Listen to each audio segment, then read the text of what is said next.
What's up, everybody? Welcome to Podcast Now. I'm Alex, and in this video, I want to talk about Angry Joe's review of The Last of Us Part 2. So this is definitely a different kind of video. I've never done a video like this, but I thought this would be fun to do. I actually wanted to do this off of his review of Predator Hunting Grounds a little while ago because I've covered Predator on this channel, but I thought The Last of Us makes a lot of sense for obviously the videos that I've made. So I want to talk about basically what he was saying, his positives of the game, his negatives of the game, some laughs that I had from when he did. I should preface this by saying I think overall you can probably label me as a fan of his. I respect his work. I do love his angry reviews. I like his commentary on a lot of different things. I think he stands overall for the greater good in gaming. Is he perfect? Do I agree with everything he says? No. Do I agree with every movie he's talked about in terms of his opinion? Every game? No. And he definitely has a different style in terms of movies and games than I do. But again, in terms of a general whole, I do think he's a very good person that the gaming industry has, that I think we all should be pretty thankful that he's around. So, okay, I guess I'll start with the score and also, go through some of the positives and negatives he talked about. So he gave the game a 6, and it was largely based off of, getting it to a 6 was because of what he was calling, everything in this game, the gameplay, the visuals, anything like that, how the game runs, all that kind of stuff is like near a masterpiece, right? And that's literally, that's what I've said. I think that's a very, very good point. I was kind of waiting for him to say that because obviously he had problems with the Abby thing. Obviously he had problems with it not feeling very fulfilled or not feeling like earned stuff, which again we'll talk about. But I was waiting for him to kind of talk about the good of the game because like I've said numerous times, there is definitely good. And even I will kind of give you a little spoiler warning of the future of this video too, is that I don't agree with every negative thing he says, although I do agree with most of it. I do think he was very, very funny in his delivery of it. But no, I agree. I mean, honestly, and it's what I've said numerous times, the Metacritic thing, and I've talked about the Metacritic score, I get why people are mad. I have no problem with people giving it bad scores, but at the same time, you're going to give it the score you're going to give it. I'm not going to base my opinion on the game, or I'm not going to decide if I'm going to buy the game or not based off of the Metacritic score. I've said that in the past, right? I don't really do that. I base my purchases, my movie-going experiences off of, does it look good? Does it connect with me in some way? Do I trust them? Is it part of a franchise that I like?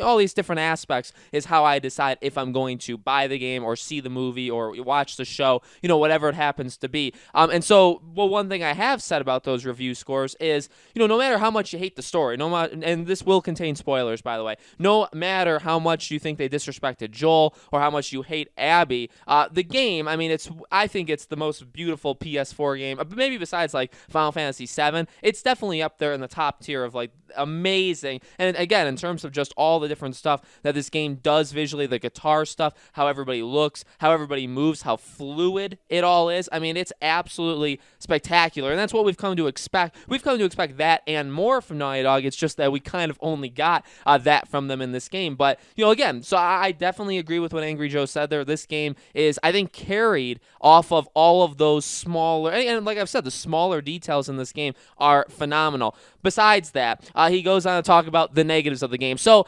okay, I do want to talk about this. So he has a lot of really, really funny skits, obviously, with Alex and other Joe. Alex being Abby in the skit, just absolutely really funny. Honestly, really, really funny. Going in the very beginning, when they meet her, or then when Tommy says literally everything about himself and Joel. That was good. I laughed out loud. Literally, I LOL'd at those kind of things.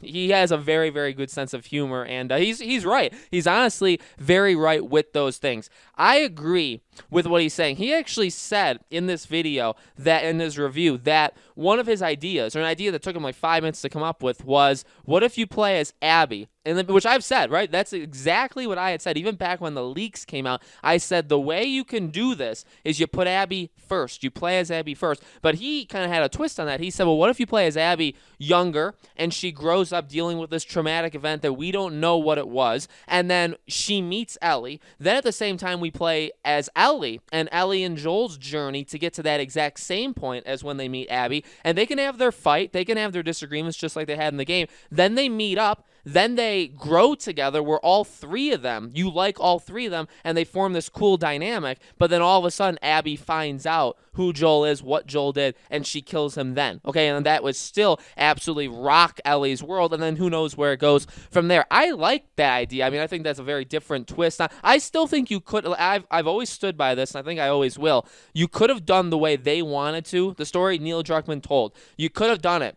But if you just put Abby first and you changed up a couple different things, I think it would have worked. The way Angry Joe said it, I actually like that way, maybe even better. I think his way is arguably really good. So the biggest arguments he made, the biggest negatives, and again, some I agree with, some I don't. The spitting on Joel and kind of making him not very worth like anything in this game, I do kind of agree with. I think that's kind of the general statement or the general sentiment that a lot of people feel about Joel, that, you know, they connect Manny with Neil Druckmann and, you know, spitting on him and all that stuff, and that it just all of a sudden happens, and, you know, people have been waiting all this time. But when he talks about that stuff, that's where it kind of gets into where I don't necessarily agree. Look, and the ending is one thing. He absolutely hated the ending, right? That it was pretty much all for nothing, that Ellie let Abby go. I get it. I think the more I think about it, the more I talk about it, the more I just ponder it, I understand what they were going for with that ending. With that being said, I know people, not everybody likes this about me, that I don't necessarily pick sides, right? Or that I'm trying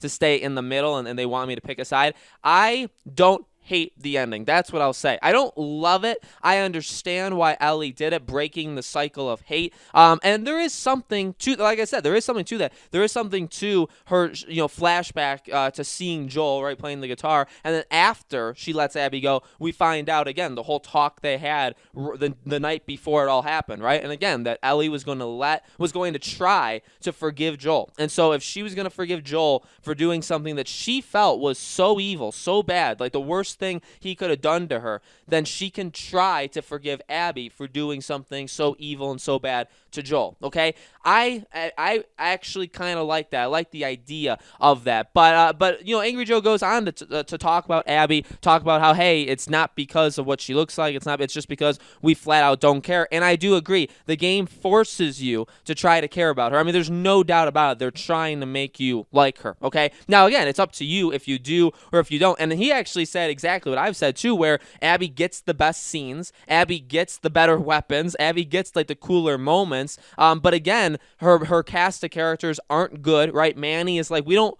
like Manny, and there's really nothing they can do to try to make us like him. Mel, obviously being pregnant, so he makes fun of that too, that she's literally pregnant, very pregnant, and she's on the front lines, and nobody has a problem with that, and she really puts herself in those situations, and then she has the nerve to talk about Abby with children, even though she is doing this to her unborn child. So I mean, yeah, that's very true. I think that honestly is Neil Druckmann just saying, hey, I want a pregnant person in this game, so let's just do that. I really do think so, because I mean, it makes no sense why something like that would happen. But her band, you know, her group, Owen too, it's like we don't really care about these characters, and that is a good point. That is even what I was saying, because then another part that I do want to address is he talks about how, again, good they make Abby, but bad how bad they make Ellie, right? Ellie is very much, I mean, she's killing all these things. She kills the dog, right, Alice, and then we come to love the dog with Abby, but just Ellie does all of these terrible things. They do kind of destroy her character. I mean, they definitely change her character and make her somebody completely else, but they make her trying to do all the evil stuff, whereas Abby is doing all the good stuff. Now, here's what I'll say about that. He really didn't like that. I'll say that I, again, understand where they were coming from. I don't even think it was bad. As I've always said, when you're playing as Ellie and you're doing these things, okay, you kill Mel, you kill Owen, you beat, now I assume you killed Nora, but you like beat her to death, right? And she's shaking, right? She feels really bad about these things. You know you're doing, when you kill Alice, when you're killing dogs, when you're killing humans, you know you're doing bad things. That actually, in my opinion, is one of the biggest strengths of this game, is, as I've talked about with like the gameplay, the power when you attack somebody or when you kill them, if you like stealth kill them, if you're shooting somebody, if they shoot you and you get knocked backwards. I mean, it is as real as it can get in this world. It is heavy. You know what I mean? It's very in your face how brutal you are as Ellie, and then on the way when you play as Abby, it's the same. I mean, with her and her fists, it's even more powerful. But I mean, it is real. It's real to them. So you understand as a player that you're not doing good things as Ellie. So my problem is they have to waste their own time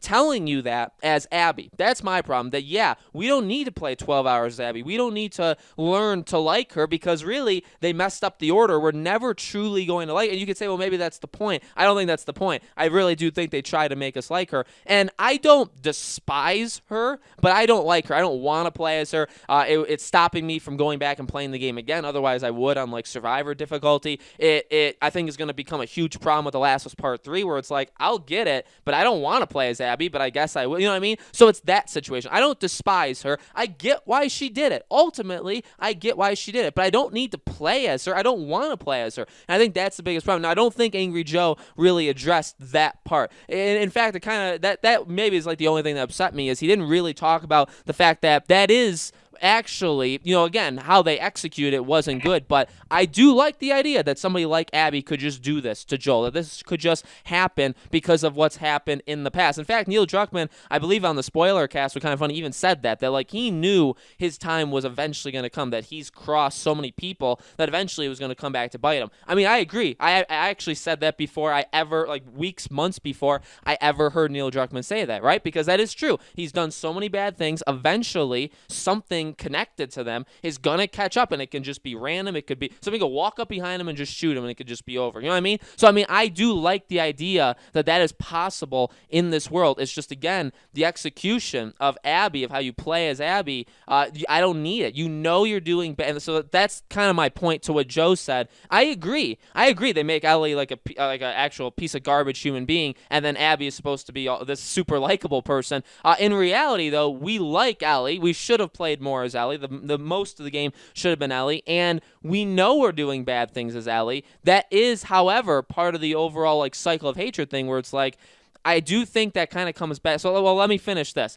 We understand that Ellie's doing bad things throughout the entire game. Okay, so we know why Abby would do something like beat her, near to death, almost kill Dina, all that kind of stuff. We understand that because we can just think for ourselves and say, okay, they were part of Abby's group. Ellie killed them. We know we probably shouldn't be doing that. We know we're just going on like a blood tour of Seattle. We know this is probably bad. You know what I mean? So they don't need to re-up that with Abby. Now, what I'll say is, again, to kind of counter Joe's point, or to say this is the one thing I disagree with, is I do think there is power, maybe again to the ending, where it does build into that cycle, hey, where Ellie is doing all these terrible, terrible things, and in it, she's realizing I'm losing everything, but she doesn't care because it's literally like a drug, right? Like the revenge, the hate is literally like a drug where she just can't stop her, and she won't stop. And then eventually at the very end, she comes under that realization. Now, again, is that cliche that she does that at the very end? Yeah, you could say that. But I mean, again, she goes through all this. She loses Dina. Tommy, kind of like just changes character,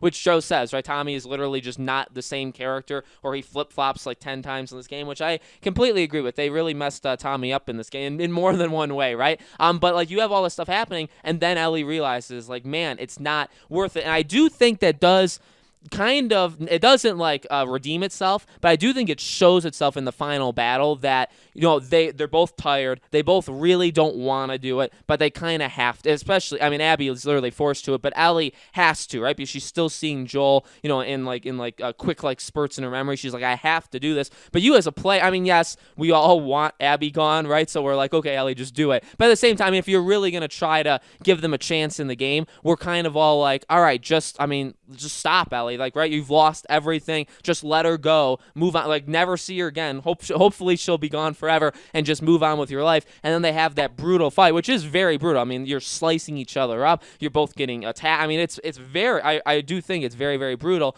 And then bites off the fingers. You drown her, and all of a sudden, that's when you decide it's enough. So again, yeah, the very ending, like deciding then when you're drowning her. Oh, now it's enough. You know what I mean? And that's when she realizes it. But I do think there was a messaging, and Joe's final kind of point is, it's explained, because he does say this, like, just because it's explained doesn't mean it's good, okay? Just because we're told it's the cycle of hatred and all this stuff about the game, of how we're supposed to feel, how these characters feel, doesn't make it good. I do agree with that. I think where I stand on it is I see what they're trying to do with it, and maybe I'm willing to give them more of a chance than others. That's as unbiased as I can be. That's how I think it is, because I do think I think Joe's right. I think that just because you tell us, because that's that's ultimately why I get the people that say, I hate Abby, or I want her dead, or I didn't like the ending, or I didn't like the Joel thing, or I didn't like the switch. It's ultimately because of that. Just because I am giving the cycle of hate, like the central theme of this game, just because I'm giving it a chance doesn't mean and because everybody knows the theme about this game, but it doesn't mean everybody's going to like it, and it doesn't mean everybody's going to give it a chance, and they have to earn their chance. Some people may give it to them a little bit easier than others, like me, but some people really need to be, they need to earn it to some people, and they didn't. That's ultimately the thing. Is I understand why people would say, no, they didn't earn the cycle of hate, they didn't earn that stupid ending, you know what I mean? Because they didn't earn it from that person, and I do definitely understand where people are coming from. So that's ultimately why I say that I get why people love this game, I get why people hate this game, because it really does depend on where you stand on it. So I loved, to finish this up, I know this is kind of like my review parallel of Angry Joe's. I loved his review. I thought it was really, really good. Very, very funny. The Neil Druckmann thing to Abby and Ellie, like giving Alex all this stuff, and other Joe literally nothing. I loved it. All the skits that they did in this video were absolutely amazing. So, guys, let me know in the comments below. What do you think? Did you like his review? Do you agree with some? Do you disagree? Let me know what you think in the comments below. As always, make sure you guys are subscribed to our YouTube channel, Podcast Now. Hit the bell icon so you guys know when these videos go up. And thank you so much for watching, guys. And I hope to see you all on the next video.